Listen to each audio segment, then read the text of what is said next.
Migren o'zi nima? Migren boshda yarmida xurujli og'riq bilan kechuvchi kasallik.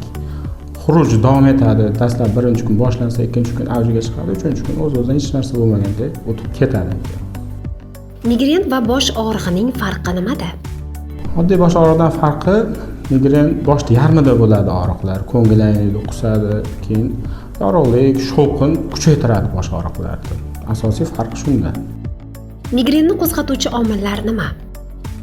Migren asosan ayollarda uchraydi, shuning uchun ularda asosan gormonal o'zgarishlar bo'ladi, stresslar, turmush tarzi, ovqatlanish tartibi shunga bog'liq. Migren inson hayoti uchun xavflimi? Inson hayoti uchun davolanmasa xavflik, davolansa xavflik emas. Nimasi bilan xavfli hisoblanadi?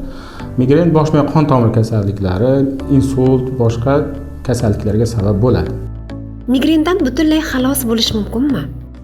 Mumkin. Buni tartibi bor. Har 3-6 oyda davolanish, vrach nazorati, shifokor nazorati kerak. Migren kasalligining ilk belgilari va qachon shifokorga murojaat qilish kerak? Og'riqlar xurujlik bo'ladi.